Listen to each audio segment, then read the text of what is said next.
हाँ, तो अभी तक हम देखे थे सेक्शन 10, ठीक है। अभी हम देख रहे हैं, हम अभी देख रहे हैं कंडीशन सब्सिक्वेंट, ठीक है।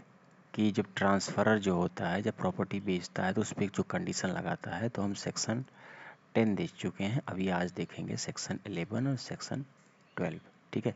इसमें क्या होता है कि एलिनेशन के लिए आपको, एलिनेशन मतलब आप बेच ही नहीं सकते, एलिनेशन में आपको कंडीशन लगा दिया। अभी सेक्शन 11 पढ़ेंगे कि भैया एलिनेशन में तो कंडीशन नहीं है, आपकी इंजॉयमेंट में कंडीशन है।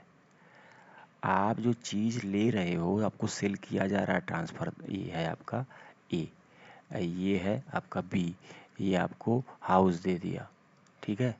आपको हाउस इसने सेल किया, ठीक है, सेल किया। अभी हाउस आए गया यहाँ पे, परफेक्ट ओनरशिप हो गई। अब कह रहा नहीं, ये कंडीशन है कि भैया इसमें तुम गोडाउन बनाओगे, रहोगे नहीं तुम, इसमें मॉल बनाओगे, रहोगे नहीं। तो अभी पता चले आप एलिनेशन की प्रॉब्लम नहीं है, ये इंजॉयमेंट की प्रॉब्लम है, आप इसको इंजॉय ही नहीं कर सकते, ठीक है। तो ये भी वॉइड होता है, ठीक है। अभी तक हम पढ़ रहे थे कि एलिनेशन में आप रिस्ट्रिक्शन नहीं लगा सकते, इंजॉयमेंट में रिस्ट्रिक्शन नहीं लगा सकते। लेकिन मैं आपको एक चीज़ बताऊंगा, ठीक है। इसमें आप एक चीज़ समझने की कोशिश करिएगा। मैं एक डायग्राम बनाता हूँ। मान लीजिए कोई प्रॉपर्टी है, उसमें ढेर सारे आपके पास राइट हैं। ये मान लीजिए स्पेयर के हिसाब से बता रहा हूँ, ठीक है। ये मान लीजिए आपके पास राइट है टूवर्ड्स प्रॉपर्टी, ठीक है। और आपको, आपके पास ये सब साली जो है, ये सब ढेर सारे जो है आपके पास ऑप्शन है। आप लीज ले सकते हो, आप गिफ्ट कर सकते हो, आप मॉर्गेज कर सकते हो, आप एलिनेट कर सकते हो, ठीक है। अब इसमें क्या कह रहा है कि इंजॉयमेंट की तरफ रिस्ट्रिक्शन नहीं है, लेकिन इसमें मैं आपको एक चीज़ दिखाऊंगा कि अगर किसी ने कुछ सेल किया, जैसे मान लीजिए कानून ये कहता है कि मान लीजिए 1 2 3, एग्जाम्पल बता रहा हूँ, 4 5 6 7 8 9 10, आपके पास 11 राइट है। तो एलिनेशन में क्या हो रहा था कि आप इस प्रॉपर्टी को एलिनेट ही नहीं कर सकते, बेच ही नहीं सकते, तो वो गड़बड़ है। अब ये कहेगा कि नहीं आप इंजॉय ही नहीं कर सकते, तो वो भी गड़बड़ है। लेकिन अभी कहेगा कि अगर बेचने पे यदि वो एक कंडीशन लगाएगा कि आपको क्रॉप में सिर्फ गेहूं नहीं बेचना है, तो वो गलत नहीं है।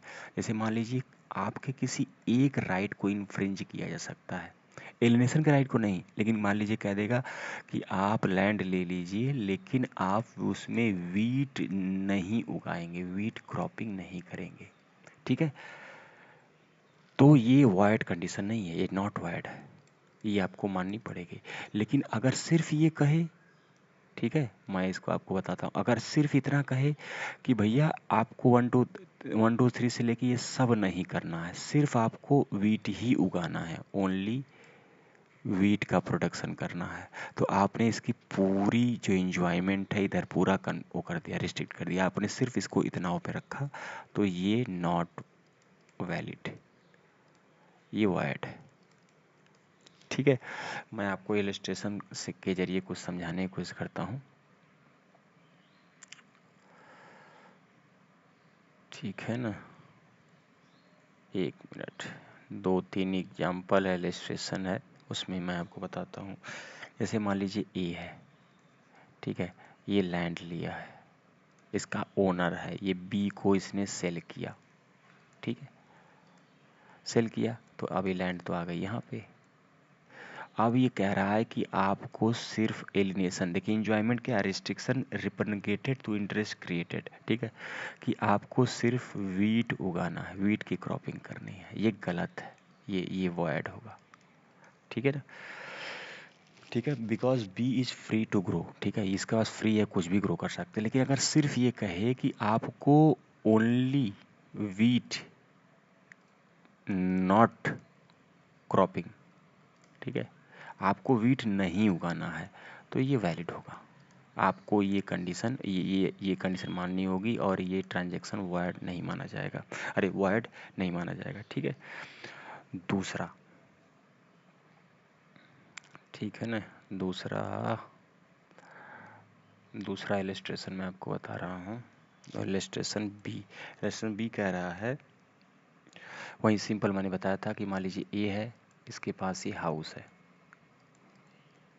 और ये बी है, इसने इसको सेल किया, हाउस आ गया यहाँ, ठीक है, अब ये कह रहा है कि भैया ये हाउस है लेकिन इसमें आप रिसाइड नहीं कर सकते, आप इसको ओनली गोडाउन के लिए यूज करोगे, आप इसको मॉल के लिए यूज करोगे, आप इसको शॉप के लिए यूज करोगे, तो ये गलत है। ये इस तरह का रिस्ट्रिक्शन जो होता है वो ऐड होता है। ठीक है, तो ये हो गया आपका। आपको तीसरा इलस्ट्रेशन देख लीजिए आप।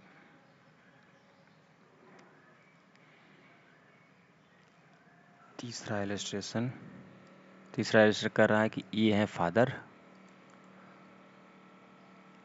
और ये इनके दो लड़के हैं, सन है। अब इन्होंने एक प्रॉपर्टी थी, इसको दे दी। अब एक कंडीशन लगा दी कि जब तक तुम अटेन करा कि both properly can not participate, अच्छा कह रहा है कि जब तक आप अटेंड करोगे मेजॉरिटी, तभी इसको जो है आप जो है प्रॉपरली इसको पार्टिसिपेट कर सकते हो, इसको एंजॉय कर सकते हो। ठीक है, तो अगर आपने इसको दे दिया तो आप एक कंडीशन ये नहीं लगा सकते हैं word, because right of party. अच्छा हाँ, ये कहा है कि जब तक आप लोग बालिग नहीं हो जाओगे तब तक आप पार्टीशन नहीं कर सकते। ठीक है, तो ये वर्ड होगा, क्योंकि पार्टीशनिंग एक राइट होता है और उस पर आप रिस्ट्रिक्शन नहीं लग सकते, ये राइट ऑफ एंजॉयमेंट के खिलाफ। ठीक है, तो ये हो गया सेक्शन 11। अब सेक्शन 12 देख लेते हैं। सेक्शन 12 कुछ भी नहीं है, मान लीजिए आपने, सिंपल सा है। इसकी हेडिंग बता देता हूँ क्या है। इसकी heading condition making interest determinant of insolvency और अटेम्प्टेड एलिनेशन। अटेम्प्टेड एलिनेशन मतलब होता है कि मान लीजिए ए है और बी है, इसने ये कह के लैंड बेचा। ठीक है, ये मान लीजिए इसको बेच रहा है, ये कह के बेच रहा है कि भैया यदि तुम डाई हो गए, ठीक है, तो ये फिर हमारे पास आ जाएगी, अथवा तुम इंसॉल्वेंट हो गए। इंसॉल्वेंट में समझते हो, दिवालिया।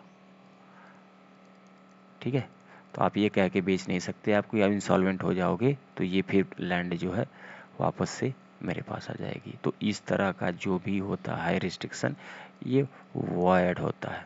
ठीक है, तो अभी तक आप देख रहे होंगे कि हम सेक्शन 11, सेक्शन 11, 12, 10, 11 एंड 12 पढ़ा चुके हैं। 17 सब्सिक्वेंट की एक और कंडीशन बची है, वो मैं आपको बताऊंगा। मेरे प्लेलिस्ट में पूरा टीपीए का वीडियो मिलेगा आपको, इंडिविजुअल और कंबाइंड।